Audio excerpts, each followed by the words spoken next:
The sound of the front door slamming shut was like a gunshot in the pouring rain.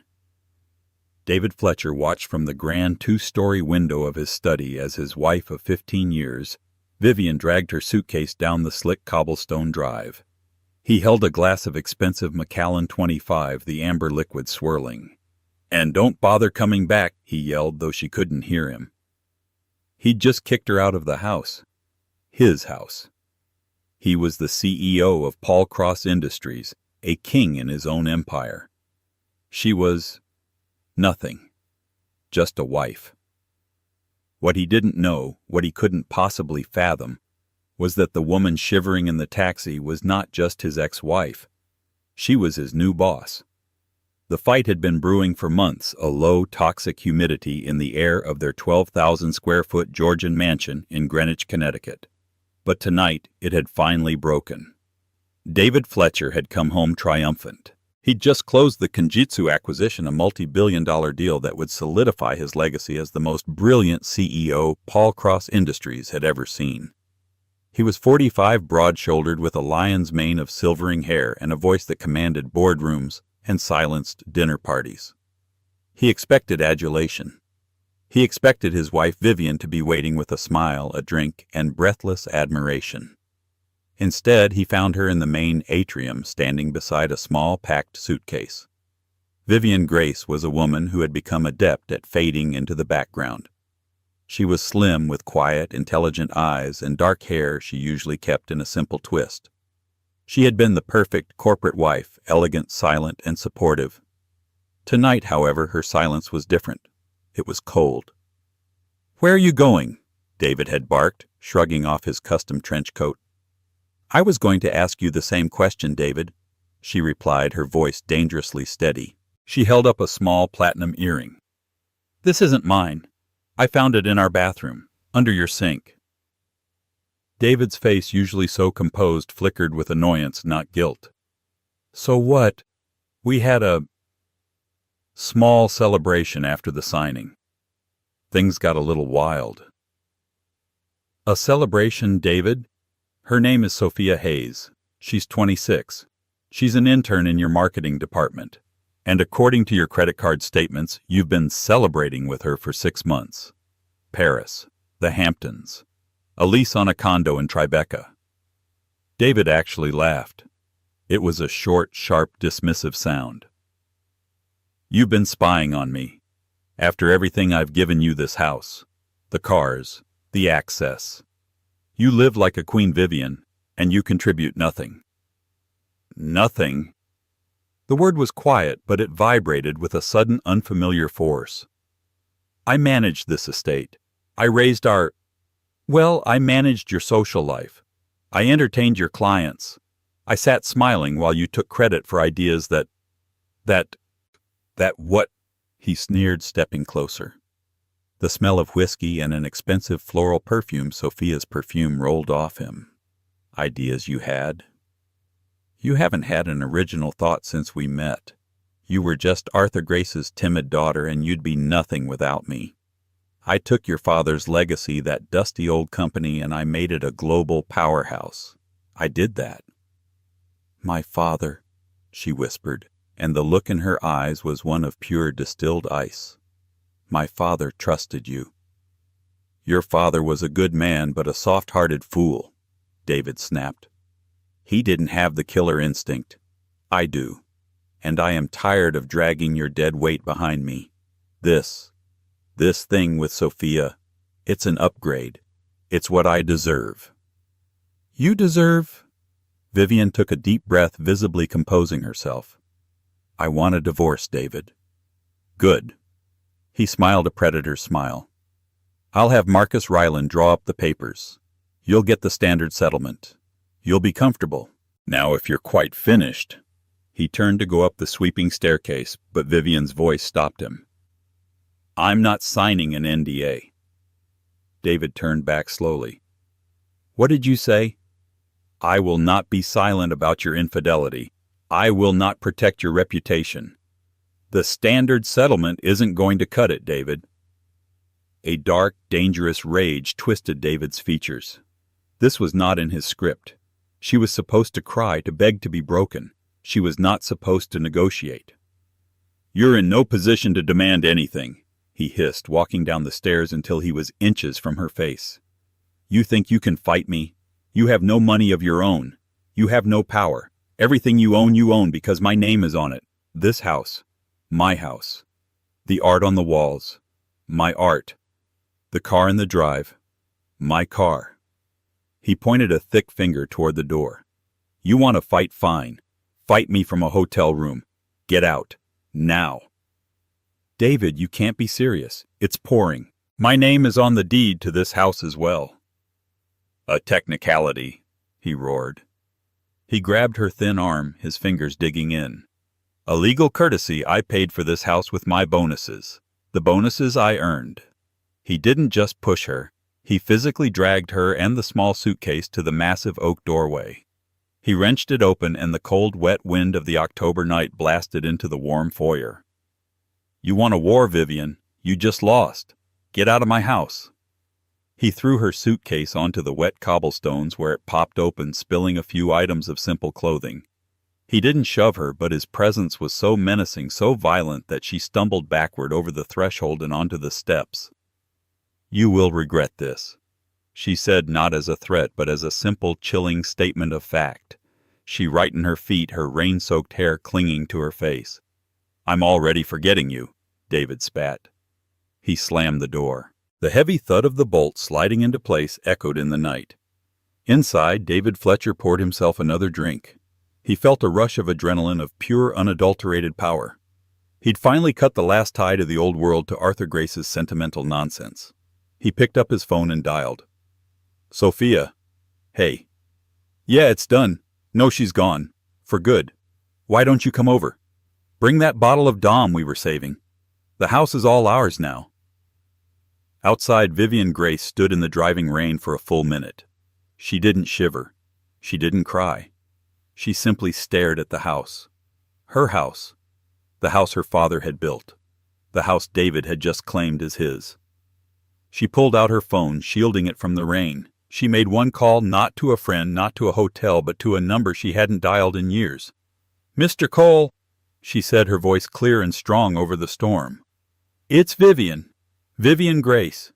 Yes, it's been a long time. I'm afraid the contingency has been met." "Yes, he just kicked me out. It's time." A black car, a discreet town car she had summoned half an hour before the fight even began, pulled up to the curb. She got in, leaving her ruined suitcase and scattered clothes on the drive like a shed skin. The driver didn't ask where she was going. He already had the address. Vivian didn't go to a friend's house. She wouldn't burden them, and more importantly, she couldn't risk any emotional attachments clouding her judgment. She checked into the Delamar Greenwich Harbor, a luxury hotel, under her maiden name. She needed a clean, sterile environment, a base of operations. For 2 days, she was a ghost. She ordered room service, her laptop open, staring at the complex stock tickers and internal reports of Paul Cross Industries. These were not new to her. While David thought she was at Pilates or hosting luncheons, she had been studying. For years. She'd read every 10K, every proxy statement, every analyst report. She knew the company's weaknesses, its bloated departments, and its over-leveraged acquisitions like the Kenjutsu deal. David saw it as his crowning achievement. Vivian saw it as a ticking time bomb, a massive debt anchor painted to look like a treasure. On the 3rd day, there was a sharp rap on her door. It wasn't room service. It was a process server. He handed her a thick, cream-colored envelope. Inside was the divorce petition from Marcus Ryland, David's attorney. Ryland was a shark known for burying opponents in paperwork and bleeding them dry in depositions. Tucked inside was a generous settlement offer. Vivian sat on the stiff hotel sofa and read it. David was offering her the garden condo on the edge of town, a property they'd bought as a rental investment. He was offering a one-time lump sum payment of $5 million. In return, she was to sign a comprehensive non-disclosure agreement agreeing to never speak about David, his business dealings, or his personal life to anyone, ever. She was to relinquish all claims to the Greenwich Mansion, the Hamptons Beach House, the art collection, and most critically, any and all shares or holdings in Paul Cross Industries. A bitter smile touched her lips. $5 million. To David, this was an astronomical sum for a woman who contributed nothing. To him, it was a rounding error, a small price to pay for a clean, quiet exit. It was what he'd pay to make a minor lawsuit go away. He had forgotten or perhaps never known the scale of her family's wealth. He saw her as Arthur Grace's daughter, not as Arthur Grace's heir. Attached to the offer was a short handwritten note from Ryland himself. Ms. Grace Vivian, I urge you to accept this more than generous offer. David is prepared to fight. If you refuse, we will file for cause citing your erratic behavior and emotional instability. We have staff willing to testify. This offer is his way of being kind. Take it. Move on. Don't try to fight a man like David Fletcher. You will lose. Erratic behavior, she whispered. He was going to paint her as the unstable one. The classic textbook gaslighting of a powerful man. She picked up the phone and dialed her attorney. Mr. Cole, she said. I've received their opening salvo. It's as insulting as we predicted. There was a dry chuckle on the other end of the line. Harrison Cole was in his late 70s, a man who had been Arthur Grace's closest friend and legal counsel for 40 years. His firm, Cole, Bainbridge & Locke, was the very definition of old-world power. Generous, I assume, Cole asked. $5 million in a condo. Cole's laugh was louder this time. He's trying to buy you off for the price of his annual bonus. And the shares. He's grouped them in with the furniture. Any and all shares. He thinks I have that small portfolio of personal stock father gave me for my 30th birthday. The 2,000 shares. Yes, Cole said. He's forgotten about the other. He never knew, Vivian corrected. My father made sure of it. Is it ready? The Grace Family Trust, Cole said, his voice dropping into a formal, serious tone, was activated the moment you called me. The covenants of the trust are explicit per your father's directive. In the event of a no-fault dissolution of your marriage, or a legal separation initiated by either party, all assets held within the trust, including its voting rights, revert from a passive non-voting status to active full control status. The sole beneficiary and acting trustee, Vivian Grace. And the holdings? Vivian asked, though she knew the answer by heart. 22% of the voting stock of Paul Cross Industries. The entire original Grace founder's stake. David Fletcher, as CEO, personally holds 2.5%. The rest of the board is fractured. Henry Paul holds 10%. Camilla Cross holds 12%, and the other 53.5% is institutional and public. Vivian, you are, as of 3 days ago, the single largest shareholder in the company. Vivian closed her eyes. She felt the weight of it, a cold, heavy responsibility. This wasn't just about revenge. It was about a promise. My father knew, she whispered. He knew what David was. Arthur respected David's ambition, Cole said gently. But he feared his hubris. He called this trust the anchor. He said David was a magnificent ship, but he needed an anchor to stop him from dashing himself on the rocks. You, my dear, are that anchor, and it appears the storm has arrived. He's leveraging the company to buy Kenjutsu, Vivian said, all business. He's taken on $1.8 billion in debt collateralized against the company's core assets. If the Kenjutsu integration fails, or if their tech is outdated, which my research suggests it is, the company will be bankrupt within 2 years. Cole was silent for a moment. You've done your homework. Arthur would be so proud. David is presenting his Phase 2 integration plan at the quarterly board meeting. It's in 10 days, Vivian said. He's going to ask for another $500 million in financing to modernize Kenjutsu. He's bleeding the company to pay for his mistake. And he'll get it, Cole said. The board is intimidated by him. His numbers on the surface look stellar. Not if the largest shareholder objects, Vivian said. Mr. Cole, please send my response to Marcus Ryland. What is our response? Vivian looked at the insulting $5 million offer. She picked up a pen. Just 2 words, she said. She wrote, "I decline" across the front page of the settlement in thick black ink. "Tell Mr. Ryland I decline his offer. And tell him—" "No, tell him nothing else. Let him wonder. Let David wonder. His arrogance is his weakness. Let's use it." When Marcus Ryland received the settlement offer back with "I decline" scrawled on it, he was furious. He immediately called David. "She's refusing," Ryland barked into the phone. "No counteroffer, no negotiation, just 'I decline.' The arrogance." David Fletcher, however, was reclining in his study, his feet up on the desk. Sophia was perched on the edge, massaging his shoulders. He was invincible. "It's a tantrum, Marcus," David said, bored. "She's a child. She thinks she can get more. She's probably holed up with some shark of a divorce lawyer who thinks he's found a whale. Fine, let her sue. What's she going to take? Half of my salary? Freeze her out. File the motion for instability. Bury her in depositions. She'll be begging to take the $5 million in a month. David, this is a mistake. We should up the offer. Make it 10. Make it clean," Ryland advised. "Absolutely not," David snapped. "It's the principle. She gets what I give her, not a penny more. Now, if you'll excuse me, I'm preparing for the board meeting. I'm about to become a legend. She's a gnat, Marcus. A gnat." He hung up. Sophia giggled. "She sounds pathetic. I decline. Who does she think she is?" "Nobody," David said, pulling her onto his lap. "She's about to find out exactly who she is. Nobody." While David celebrated his own genius, Vivian was in a very different kind of meeting. She wasn't with a divorce lawyer. She was in the 60th floor conference room of Cole, Bainbridge & Locke, a space that overlooked Central Park.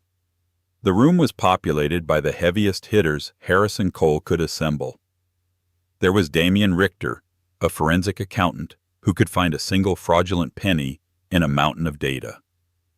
There was Eliza Singh, a corporate litigator known for her devastating cross-examinations and her ice-cold demeanor.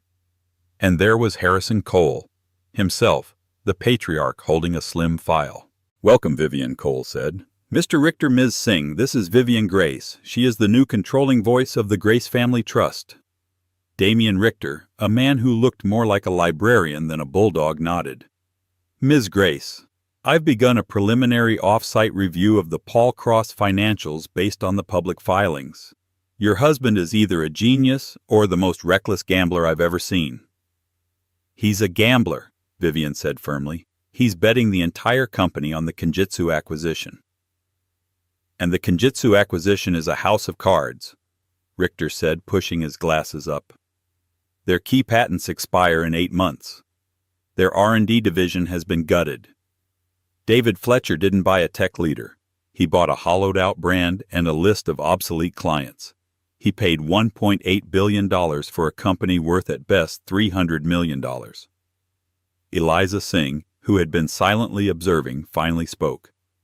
"Why a man that smart doesn't make a $1.5 billion mistake. It's not hubris. It's fraud." "Explain," Vivian said, leaning forward. "He had to know," Singh said. "So he either made the deal to cover something else up, or he's personally benefiting." "The seller," Richter chimed in, "was a private equity firm, Helios Capital. Very aggressive, very secretive. The deal was closed in record time. David pushed the board to waive the standard 90-day due diligence.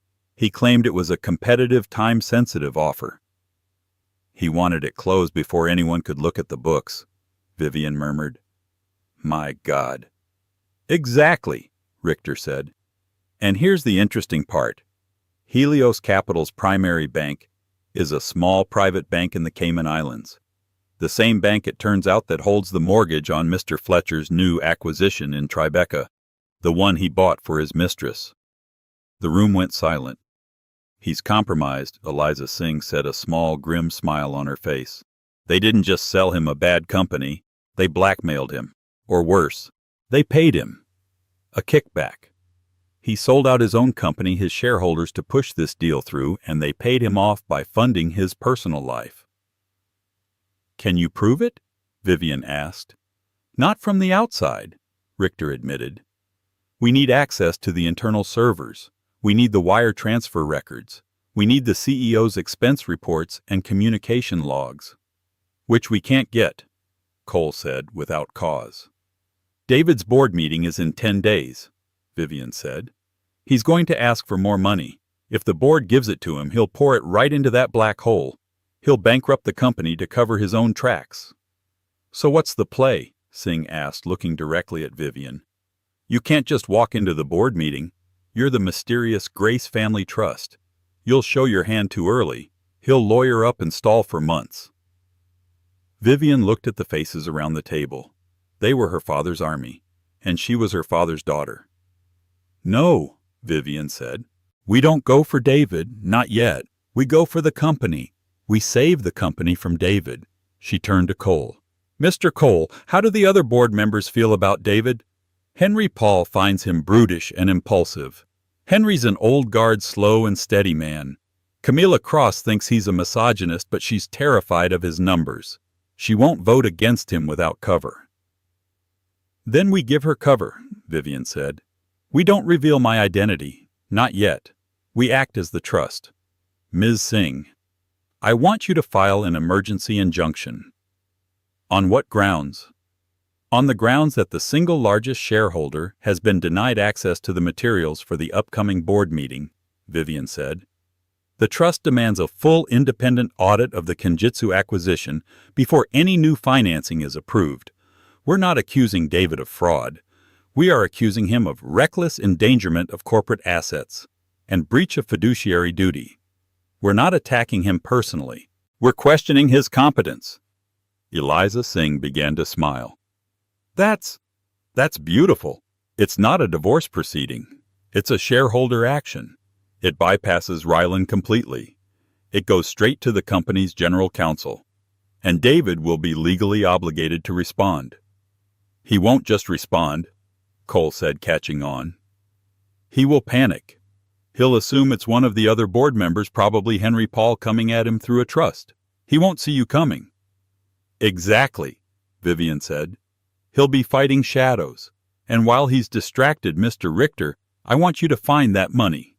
Dig. Find the link between Helios Capital and David Fletcher. We have 10 days. It's not a lot of time, Richter warned. Then I suggest you get started, Vivian said, standing up. As the team scrambled, Harrison Cole put a hand on Vivian's arm. This is a dangerous game, my dear. He will fight dirty when he realizes it's you. Let him, Vivian said, looking out over the park. He thinks he kicked me out into the rain. He has no idea he just locked himself in the storm with me. David Fletcher was on top of the world. He and Sophia were hosting an impromptu pre-victory dinner party at the Greenwich Mansion. The Kenjutsu deal was closed, and in 9 days the board would approve his Phase 2 funding. He'd be untouchable. He'd just promoted Sophia to VP of Strategic Branding, a title that came with a corner office and a 6-figure salary. Tonight she was playing the part of the lady of the manor, wearing a red dress that was perhaps a little too tight, and a diamond necklace that David had bought her with his Kenjutsu bonus. To David, one of his sycophantic VPs toasted holding a champagne flute. The man who can do no wrong. Hear, hear. The table cheered. David was soaking in the adoration when his personal assistant, a nervous young woman named Chloe, approached the table.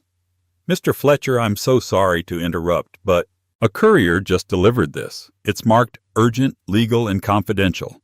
It's from a Cole Bainbridge and Locke. David's good mood evaporated. Cole Harrison? Cole, that old fossil. What does he want? He's Vivian's family lawyer. He waved dismissively. It's probably from Vivian. She's begging for more money. Give it to Marcus Ryland. I'm busy. Sir, it's not addressed to you. It's addressed to you as CEO and to the entire board of Paul Cross Industries.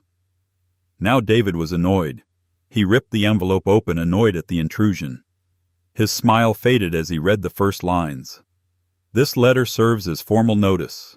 On behalf of our client, the Grace Family Trust, the single largest 22% shareholder of Paul Cross Industries, we are filing an emergency motion for injunction to halt the upcoming board vote on the Kenjutsu Phase 2 financing, pending a full independent forensic audit. The glass of champagne slipped from his hand and shattered on the Italian marble floor. The table went silent. "David, honey." "What is it?" Sophia asked, touching his arm. He didn't answer. He was rereading the words. Grace Family Trust, 22% shareholder. "That's not possible," he whispered. That's Arthur's old stake. That was supposed to be dissolved. Broken up. Vivian only has 2,000 shares. I checked. He felt a cold sweat prickle his forehead. 22%. That was a controlling block. That was everything. "Who?" he roared, standing so fast his chair toppled over. "Who is the Grace Family Trust? Who is Harrison Cole representing?" "Sir, Chloe stammered. "Get Marcus Ryland on the phone, now. And get Alan Davidoff, our general counsel. Get them both." He stormed into his study, slamming the door. The party was over. "Marcus!" he yelled into the phone, pacing frantically. "What the hell is this, the Grace Family Trust? Who is it?" "David, calm down." Ryland's voice was shaky. "I'm looking at it now. It's a shareholder action. It's completely legal." "I know it's legal." "Who is it? Who controls the trust? Is it Vivian?" It doesn't say. The trust is the plaintiff. The beneficiary is sealed. But David, Harrison Cole is her family's lawyer. It has to be her. But how? How does she have 22%? "Arthur," David spat. "That old bastard. He must have left it to her in some kind in a blind trust. She's been sitting on it all these years acting like a stupid passive. She's been playing me." "David, this is bad," Ryland said. "An injunction. A forensic audit. If she's the largest shareholder, she can force it. The rest of the board, Paul and Cross, they'll side with her just to cover themselves. What's in the Kenjutsu deal, David? Is there anything messy?" "It's a clean deal." David lied, his heart hammering in his chest. He was thinking of Helios Capital. He was thinking of the Cayman Bank. He was thinking of the $15 million consulting fee that had been wired to a shell corporation he'd set up, the shell corporation that had paid for Sophia's condo. "She's bluffing," David said, trying to convince himself. "She's trying to get leverage in the divorce. That's all this is. She's using the company to get a bigger settlement." "I don't think so, David," Ryland said. "The language here isn't personal. It's corporate. Breach of fiduciary duty. Reckless endangerment. This isn't a divorce tactic. This is a boardroom execution." David hung up and immediately called his office. "Chloe, get me the shareholder registry. Now. I want the full unredacted list." "Sir, the Grace Family Trust holding is sealed. It's held in a proxy by a bank. We can't see the beneficiary without a court order." "Then find out!" he screamed. For the next 4 days, David Fletcher was a man possessed. He was sleepless, paranoid, and erratic. He yelled at his assistants. He accused Henry Paul and Camilla Cross of conspiring with his wife. "Is this you, Henry?" he'd yelled in a video call. "Are you using my ex-wife to stage a coup?" Henry Paul, offended and confused, had replied, "David, I have no idea what you're talking about, but a 22% shareholder demanding an audit, I'd say that's perfectly reasonable. I'm thinking of voting with them." David was trapped. He couldn't attack the trust without knowing who it was. And if it was Vivian, he couldn't believe it. The quiet, mousy woman he'd dismissed, the woman he'd thrown out into the rain. It was impossible. He tried to contact Vivian. He called her cell. It went straight to voicemail. He sent her a text. "Vivian, I know what you're doing. It's a pathetic, desperate move. Call this off. Call off your attack dog Cole. We can renegotiate the settlement. You're in over your head." He received a reply 5 minutes later. It wasn't from Vivian. It was from Eliza Singh. Mr. Fletcher, please direct all future correspondence to our firm. Any attempt to contact Ms. Grace directly will be considered harassment and tampering with the plaintiff in a corporate action. We will see you at the board meeting. He threw his phone across the room where it shattered against the marble fireplace. He was losing control, and the board meeting was in 5 days. He had to stop the audit. He had to get his Phase 2 funding. He had to bury this. He made another call, a call he swore he'd never make. It's Fletcher, he said, his voice low and tight. We have a problem. That Grace Trust we discussed, it's active, and it's calling for an audit of the Kenjutsu deal. No, I don't know who. But if they dig, yes, that wire transfer. You need to fix this. Make it disappear. Now. The injunction was a masterpiece. Eliza Singh had timed it perfectly. It didn't stop the board meeting, but it changed the agenda. The vote on the Phase 2 funding was now legally tabled. The only item on the agenda was the motion from the Grace Family Trust, a vote to authorize an independent forensic audit of the Kenjutsu acquisition. David was caught. If he fought the audit, he looked guilty. If he allowed the audit, he was finished. His only move was to discredit the trust. He spent the last 48 hours before the meeting digging, calling in every favor, trying to find out who was behind it. But Harrison Cole's legal fortress was impenetrable. The beneficiary was sealed. Meanwhile, Vivian's team was working in surgical overdrive. Damian Richter, the forensic accountant, had been following the money. I have it, he said, walking into Vivian's hotel suite, which now looked like a war room. He looked exhausted but electric. He was sloppy. David was so arrogant he thought no one would ever look. He routed the $15 million kickback from Helios Capital through 3 shell companies. But the final payment, he used it to pay off the mortgage on the Greenwich house. Vivian froze. What? The house, Richter said, was still technically mortgaged by the Grace estate. Your father had a lien on it. David used the $15 million company money essentially to pay off your family's estate and take full ownership of the house. The very house he kicked you out of. He stole from his own company to steal your family's home from you. Vivian sank into a chair. It was a level of betrayal she hadn't even been able to imagine. It wasn't just greed. It was personal. It was a complete and total erasure of her and her father. And that, Richter said, sliding a final file across the table, is the wire transfer confirmation, the smoking gun. Eliza, Vivian said, her voice dangerously quiet. It's admissible, Singh said, her eyes gleaming. It's corporate fraud, wire fraud, and embezzlement. It's not just a firing offense. It's a federal crime. So what's the plan for tomorrow? Cole asked. We present this, we destroy him. Vivian was silent for a long time, staring at the numbers on the page. She thought of the rain. She thought of her father. She thought of David's laugh as he called her dead weight. No, she said finally. This isn't for the board. Not yet. Vivian, what are you talking about? Eliza said. This is the kill shot. If we present this, the company's stock plummets. CEO indicted for fraud. It's a scandal that will gut Paul Cross from the inside out. My father's legacy. All those employees. They'll be ruined. This isn't just about punishing David. It's about saving the company. Then what do we do? Cole asked. Tomorrow I am not the scorned wife. I am not the victim, Vivian said. I am the largest shareholder. We don't use the gun. We just let him know we have it. We go in with the breach of fiduciary duty. We question his competence. We expose the Kenjutsu deal as a bad bet, not as a criminal conspiracy. But we argue that he is too reckless, too hubristic to lead. And David? Singh asked. David will know what we have. I'll make sure of it. He'll be given a choice.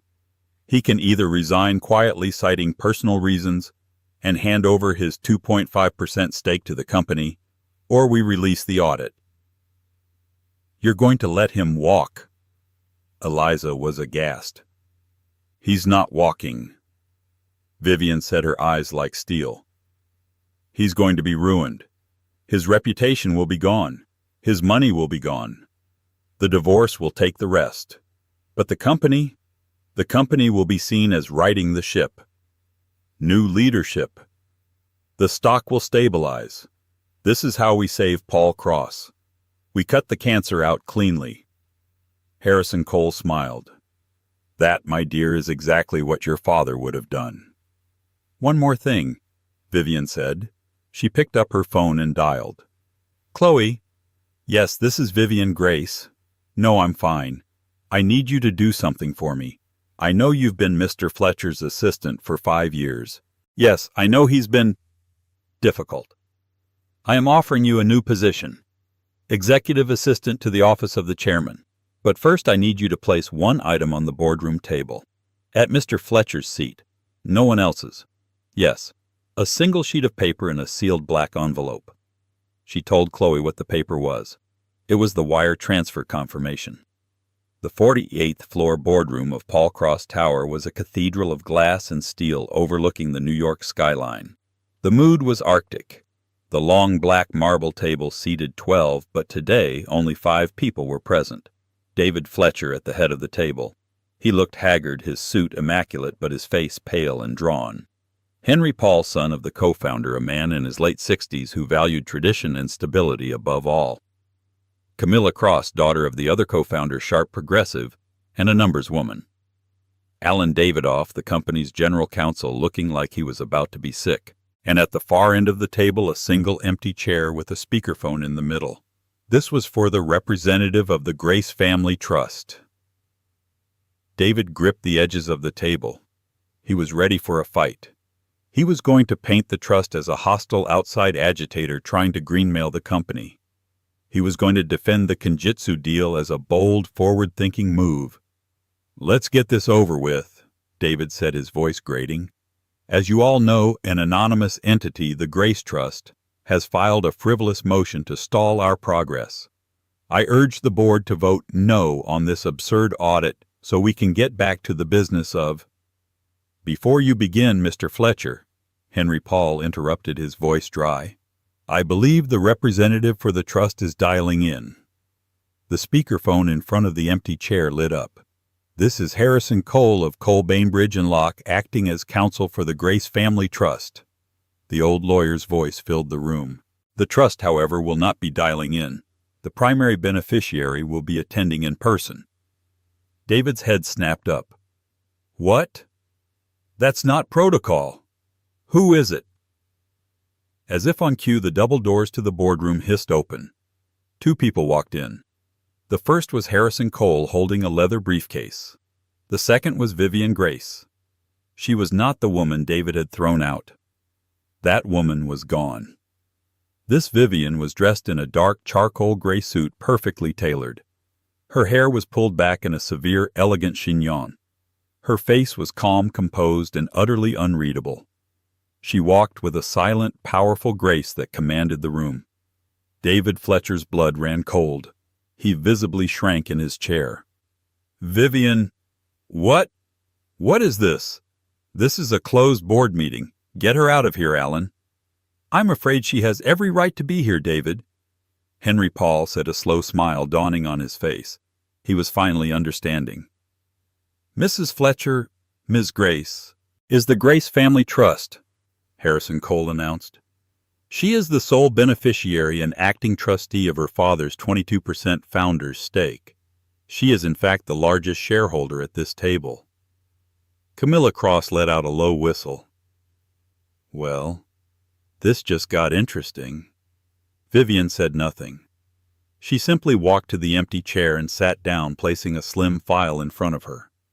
She looked at Henry, then at Camilla. "Mr. Paul, Ms. Cross, a pleasure to see you again. It's been too long." Then she turned her eyes to David. He was staring at her, his face a mask of purple rage and disbelief. You bitch! This was a scam. All these years you've been plotting this." "Mr. Fletcher, You will address the chair with respect, Harrison Cole snapped. I am the chair, David roared.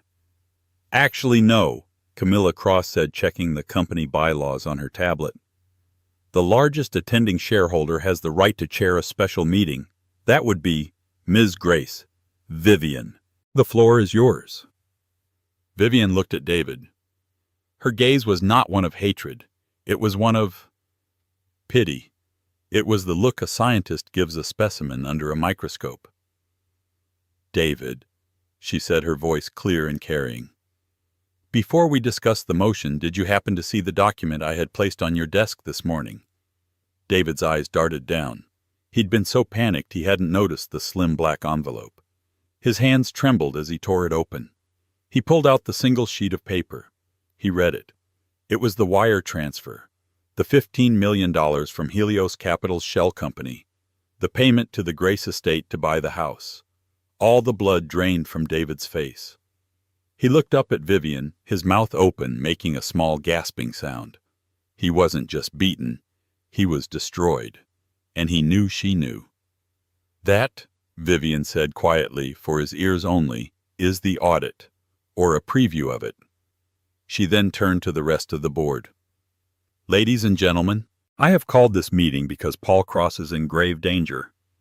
The Kenjutsu acquisition, which Mr. Fletcher pushed through without proper due diligence, is a catastrophic failure. The company is, by my analyst's reckoning, a hollow shell. Mr. Fletcher didn't just make a bad deal, he was incompetent. She chose the word carefully. Incompetent, not criminal. She was giving him the exit. His Phase 2 funding request, she continued, is an attempt to throw good money after bad to cover up his own catastrophic mistake. A mistake that has leveraged this company to the brink of insolvency. The Grace Trust cannot and will not allow this to continue. David was hyperventilating. He was trapped. If he fought her, she'd release the file. He'd go to prison. What do you want? He stammered, the words barely audible. My motion is twofold, Vivian announced to the room. First, I move for an immediate freeze on all Kenjutsu-related spending. Second, I call for a vote of no confidence in our CEO, David Fletcher, who has proven himself recklessly incompetent and a danger to this company's future. Seconded, Henry Paul said immediately. Seconded, Camilla Cross added. All in favor? Vivian asked. Henry's hand went up. Camilla's hand went up. Vivian's hand went up. All opposed. David Fletcher just stared at the wire transfer, his world collapsing. Alan Davidoff, the lawyer, slowly, reluctantly raised his hand. The motion carries 3-1, Vivian said, her voice like a gavel. Mr. Fletcher, you are relieved of your duties as CEO and as a member of this board effective immediately. Security will escort you from the building. David stood up, shaking. You won't get away with this, Vivian. I just did, Vivian said. Security. Two large men who had been waiting outside the doors entered the room. They flanked David. My things, my office, he sputtered. Your personal items will be boxed and sent to your lawyer, Vivian said. Mr. Davidoff, please ensure Mr. Fletcher's corporate accounts and access are terminated, now. As they led him away, a broken, defeated shell of a man, David stopped at the door and looked back. The house. Vivian. The house. The house, Vivian replied, was purchased with funds embezzled from this company. It is now an asset of Paul Cross pending litigation. You are trespassing. I'd find a hotel if I were you, but I'd stay away from the Delamar. They're very particular about their clientele.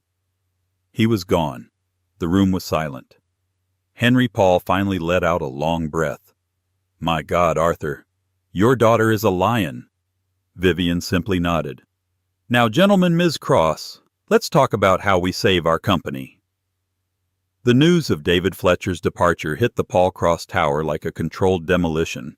The official press release issued within an hour of the board meeting was a masterpiece of corporate neutrality crafted by Harrison Cole and the PR team. David Fletcher has stepped down from his role as CEO to pursue other opportunities effective immediately. The board thanks him for his years of service. But within the glass-walled offices, the truth spread with the speed of light. The king was gone, deposed in a single silent meeting. His name was chiseled off his reserved parking space before his office was even cleared. His coterie of VPs, the sycophants who had toasted his genius at the dinner party, suddenly had pressing meetings elsewhere, their loyalty evaporating the instant his access key was deactivated. David, sitting in a sterile, overpriced room at the Mandarin Oriental, he couldn't bring himself to go to a lesser hotel, not yet found his calls to allies and board members going straight to polite, unhelpful secretaries. His power hadn't just been transferred. It had been nullified. He was a ghost. The true evisceration, however, happened 2 days later in the offices of Cole, Bainbridge, and Locke. A shell-shocked, trembling Marcus Ryland sat opposite Eliza Singh, who looked as if she were about to discuss the weather. "This is our final settlement offer, Marcus," Eliza said, her voice flat. She slid a single-page document across the gleaming mahogany table. Ryland read it. His face, already pale, turned a sickly ashen gray. This is a joke. It's punitive. It's theft. You're taking everything. His personal assets, the art collection, the Hamptons house. You can't do this." "I can, and I have," Eliza replied, not even glancing at her notes. She steepled her fingers. "Let's review the facts, shall we? Fact 1, the Greenwich Mansion. It was purchased using a $15 million kickback from Helios Capital Funds, demonstrably embezzled from Paul Cross, Ms. Grace, as the primary shareholder, has graciously agreed to forgive the company's loss in exchange for the deed. It's no longer a marital asset, Marcus. It's a corporate reclamation. But the Hamptons house, the art that was purchased with his bonuses."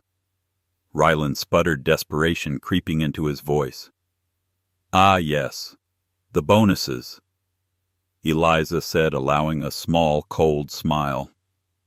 "I direct you to Article 4, Section B of the prenuptial agreement, the one your client insisted upon, if you recall, the infidelity and morality clause.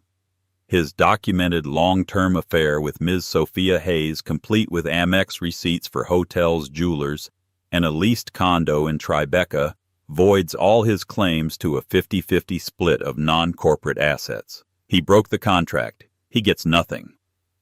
This is vindictive." Ryland slammed his hand on the table.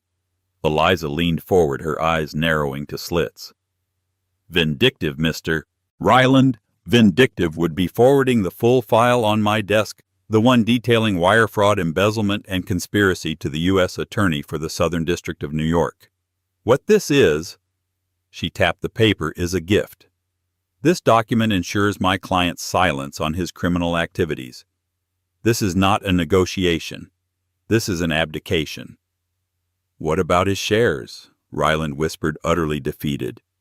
"His 2.5% stake already forfeited. That is the only reason he is not currently in a federal holding cell.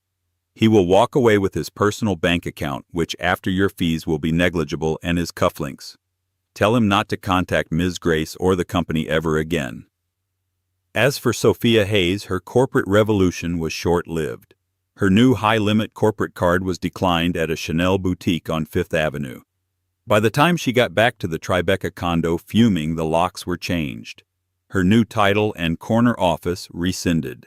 She, like David, had learned the brutal lesson that proximity to power is not the same as holding it.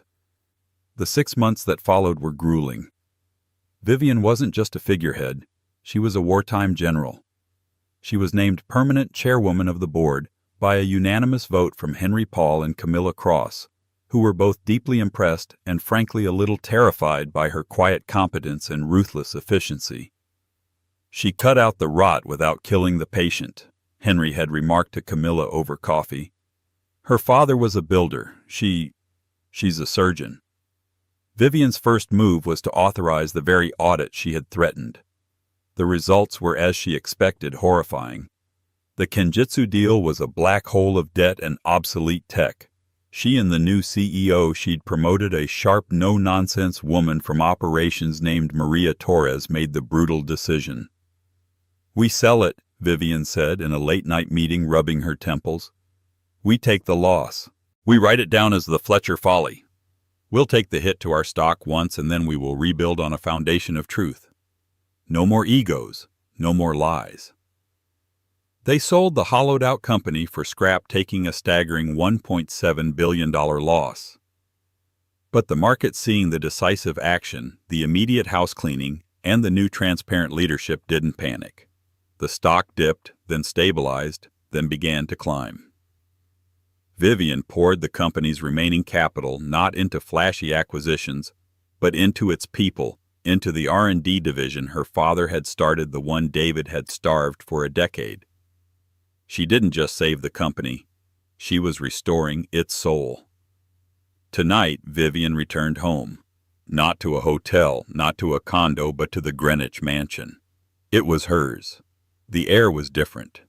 The cold, sterile, modern, art-filled mausoleum David had created was gone. She had brought back her family's furniture from storage. The house was now filled with warm woods, worn leather armchairs, and the scent of old books and fresh flowers. The lingering odor of David's expensive whiskey and arrogance was finally gone. She walked into the study, her study, and poured a small glass of wine. On her desk, cleared of David's self-congratulatory trophies, sat a single framed photograph. It was her 20 years younger, arm in arm with her father, Arthur Grace. They were standing outside the old factory the day Paul Cross first went public. She looked at the young woman in the photo, the quiet, observant daughter who had faded into the background, the nothing wife. David had looked at that same woman for 15 years and seen a dead weight. That was his fatal, unforgivable mistake. He never understood that the quietest people are not weak. They are listening. They are learning. They are waiting. He had kicked her out of the house believing he was the king banishing a peasant. He had no idea he was just an obstacle, a temporary arrogant usurper in a legacy that ran deeper and stronger than he could ever fathom. He didn't just lose his house, his job, or his money. He lost a war he never even knew he was fighting against, an opponent he was too blind, too hubristic to ever truly see. Vivian raised her glass to the photo. "We're home, Dad," she whispered. And for the first time in a very, very long time, she was. The story of Vivian Grace and David Fletcher is a brutal lesson in arrogance. David saw his wife as an accessory, a piece of furniture in the house he believed he'd built. He forgot that the foundation he was standing on wasn't his at all, it was hers. He kicked her out into the rain, never realizing she owned the storm. In the end, it wasn't just about the shares, it was about the power of underestimating the person who has watched and waited and learned. What did you think of David's epic downfall? Was Vivian's move in the boardroom a cold-blooded corporate execution, or was it perfect calculated justice? Let us know your thoughts in the comments below. If you love stories of justice and unbelievable real-life reversals, make sure to like this video and share it with someone who needs to see that the quietest person in the room is often the most powerful. And don't forget to subscribe to our channel and hit the notification bell so you never miss a single story of sweet, sweet revenge.